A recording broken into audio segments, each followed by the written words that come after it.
Qué gusto poder estar aquí. Imaginen el siguiente escenario. Un tweet, un video y de la nada tu nombre está en todas las redes sociales.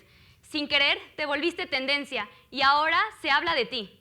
Este es el caso de miles de influencers que actualmente, y también empresas, están viviendo esto. Pero ¿cómo le llamamos a este fenómeno? Yo le llamo el poder de la cancelación. ¿Es tan rápida, masiva y muchas veces irreversible? Desarrollaremos esa pregunta a continuación. Estoy segura que todos recordamos este caso. Durante Coldplay, un concierto en Boston de 2025, Andy Barrow, el ejecutivo de Astronomer, una empresa de inteligencia artificial, sufrió un proceso de relaciones públicas porque se le encontró con Christy Cabot, la directora de recursos humanos de la misma empresa. Ellos se les encontró en un evento y, sin querer, por cuestiones de la vida, se les grabó. El cantante de este mismo grupo, Chris Martin, mencionó: ¿tienen una aventura o simplemente son muy tímidos? A lo que avivó para que las personas investigaran.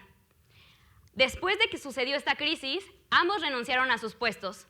Megan, la esposa de Andy, borró su apellido de esposa del Facebook pues, comunitario prácticamente. Dijo: yo me voy a deslindar, mi esposo y yo ya no estamos juntos. Por el otro lado, la chica, también víctima de esta cancelación, fue quemada viralmente en redes sociales. Astronomer, la empresa que había recibido más de $93 millones en inversión 2 meses antes, sus acciones cayeron y se desplomaron de manera irrúndita. Así es como funciona. Tu empresa, tu imagen puede acabar en segundos, tan solo en un clic y en un video. Mi nombre es Madi Delaya, me desarrollo como comunicóloga, relaciones públicas y producción de medios, pero sobre todo creo que la cancelación es algo muy importante. Actualmente me encuentro desarrollando una investigación acerca de la cancelación de un caso en específico. Y tuve la oportunidad de poder representar al país la semana pasada a través del ICON en Washington, D.C., como una de las 2 mexicanas que fuimos a representar en la cumbre internacional más grande de relaciones públicas. The Cancel Culture, o mejor conocida como la cultura de la cancelación, es un proceso en donde las prácticas accionales de las personas hacen una crítica pública. Es decir, las personas crean esta viralidad. Para la doctora Evie Nash, de la Universidad de Oklahoma, dice que es una forma de rendición de cuentas en la que el público busca hacer una justicia social expresando su opinión. Por el otro lado, el periodista Jon Ronson, en el libro Así es que ha sido quemado públicamente, de 2015, dice que es una herramienta que convierte los errores públicos en espectáculos. Pero, ¿cómo sucede? Yo lo clasifico en 3 puntos principales. Primero, se realiza una interpretación, después un encuadre y finalmente un framing. Vean este hermoso oso polar. Está disfrutando de su vida. Pueden ver su naricita y sus orejitas. Está súper lindo. Inclusive podemos decir que está viviendo en un ambiente increíble. Mírenlo, tan dichoso de su vida. ¡Ay, ups! Me movió la diapositiva. Esta es la realidad. El oso polar es una publicación y una fotografía publicada por Greenpeace en el 2016, a la que determinó Polar Bear Jumping onto the Ice Glare, que dice que es un oso polar que está brincando. El oso polar en realidad no está en las condiciones que yo se las vendí, pero ustedes lo creyeron, porque yo se los dije, como líder de opinión, entre comillas. A esto le llamamos la teoría del framing, o mejor conocida en español como la teoría del encuadre. Ustedes podrán ver en pantalla, este encuadre determinó la primera imagen del oso polar. Yo les vendí esta historia y esta narrativa. Sin embargo, alrededor de ella existen muchas más variantes. Es muy importante que cuando nosotros veamos en redes sociales y consumimos estas noticias que se publican, tan solo de medios o de personas, investiguemos más allá del encuadre y más allá de este framing que nos están vendiendo. Muchas veces hay imágenes que las recortan y las publican en redes sociales con un propósito, pero no realmente este es el correcto.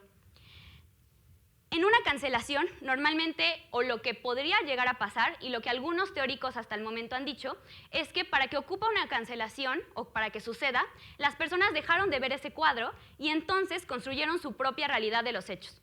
Y muchas veces esta propia realidad no es la adecuada, o no es la correcta, porque es por su interpretación. La interpretación es lo más importante de la comunicación. Por ejemplo, el color rojo. Para mí el color rojo significa TEDx, pero para ustedes tal vez puede significar, no sé, valor o dinero. En China, por ejemplo, es un símbolo de buena suerte. Ese es el poder de la interpretación. La cancelación, los medios de comunicación y las personas determinan de qué se habla, quién se salva y quién se hunde.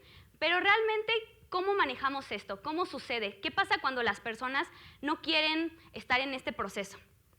Ahí se le llama la teoría de la espiral del silencio, establecida por Elizabeth Noelme Neumann, una periodista muy importante que trabajó para la Segunda Guerra Mundial. Ella decía que a veces sucede una cancelación o sucede lo que conocemos como funa. Pero ¿qué pasa cuando las personas no están de acuerdo con que estén quemando a esta empresa o a esta organización? Pasa lo siguiente. Ella dice que pocos se atreven a defender a una persona cancelada, incluso si piensan que la cancelación es injusta, porque piensan que los pueden rechazar. Imaginemos que estamos en este auditorio y 90 de ustedes están a favor de una decisión y 10 de ustedes no la están. El argumento contradictorio de esas otras 10 va a ser silenciada por la masificación de las 90. Es decir, los 10 no van a querer hablar por no quedar mal con los 90 y no verse rechazados de la sociedad.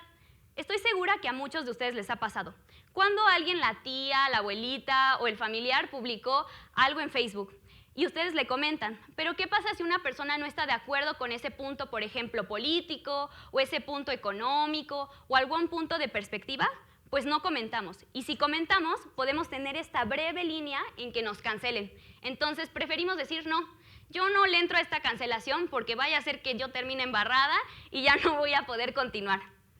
Entonces, ya recapitulamos un ejemplo de cancelación, que es la cancelación, la teoría de la espiral del silencio con la teoría del framing, pero bueno, la pregunta clave de esta plática, ¿es la cancelación buena o mala?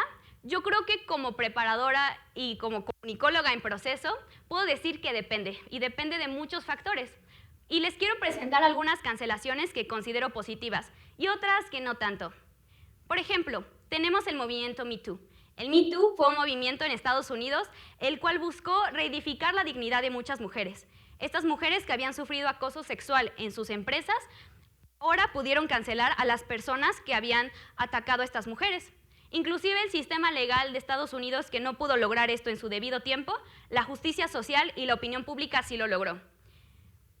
Otro caso que tenemos clave es el de Ni Una Menos, aquí en Latinoamérica y en México. Se han quemado a muchas personas, pero igual de manera injusta. Entonces podemos evaluar el caso de dos perspectivas. ¿Qué pasa cuando una mujer quiere defender sus derechos, pero la justicia social no lo hace?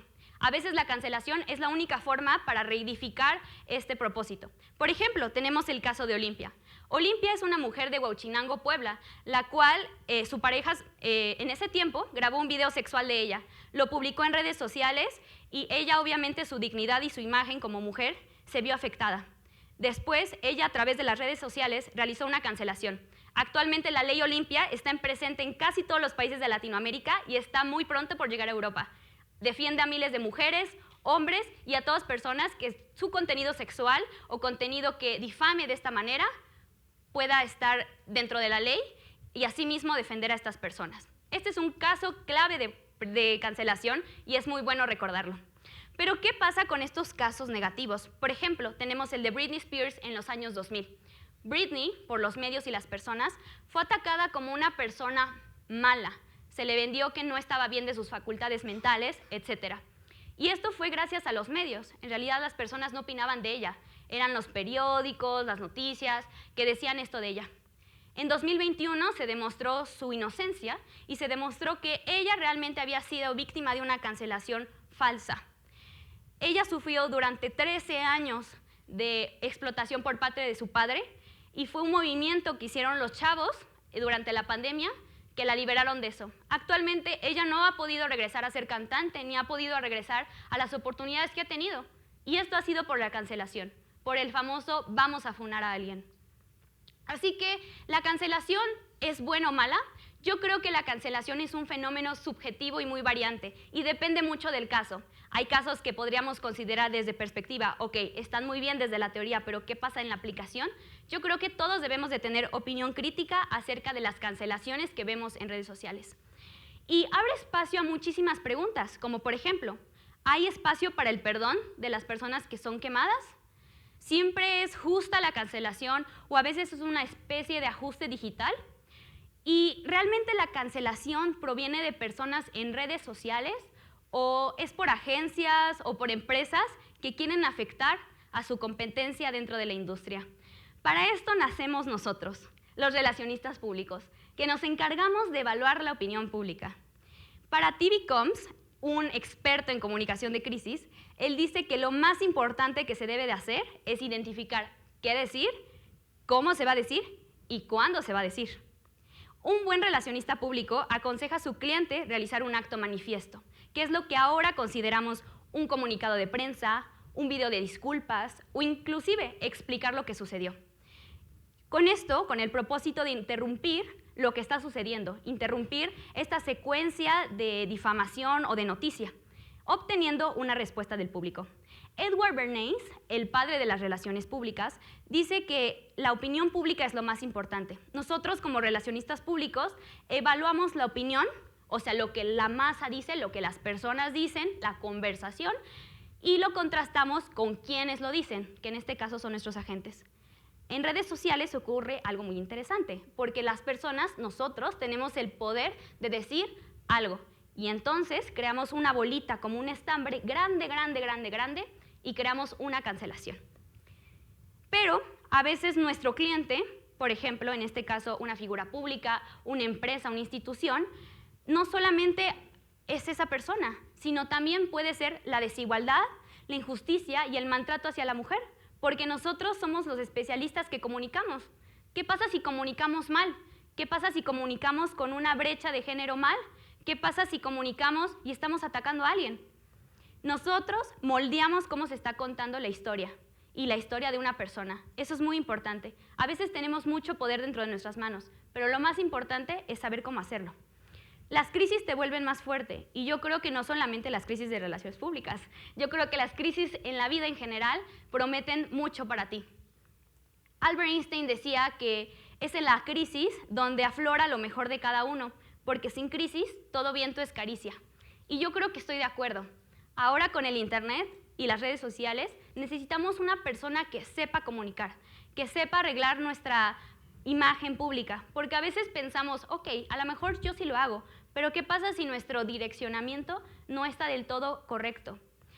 Y otra cosa que me gustaría también platicar es que debemos de comunicar para reparar, porque muchas veces estamos en este diálogo de redes sociales, pero veamos y volteamos a nuestro país.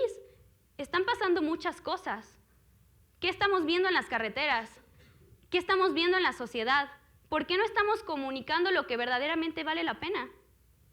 Yo creo que debemos de enfocarnos en eso y aprender a comunicarlo, aprender a compartir la nota de la persona desaparecida, aprender a compartir la nota de lo que está sucediendo en nuestro país. Eso es muy importante, lo estamos dejando de lado. Antes de una crisis, contacta a un relacionista público, porque ellos te van a enseñar cómo reparar tu voz y cómo comunicar específicamente. Y les quiero platicar algo muy, muy, muy breve. La historia de una niña fue afectada por una cancelación. Ahora esa mujer les habla y les dice que la cancelación quizás puede ser lo mejor y lo que más te guía a tu propio propósito, porque los relacionistas públicos llegamos para reparar la vida de las personas. Me gustaría cerrar con esta frase. Las crisis te obligan a hacer más con menos. Algunos proyectos surgen de las mayores dificultades. Norman Foster, muchas gracias.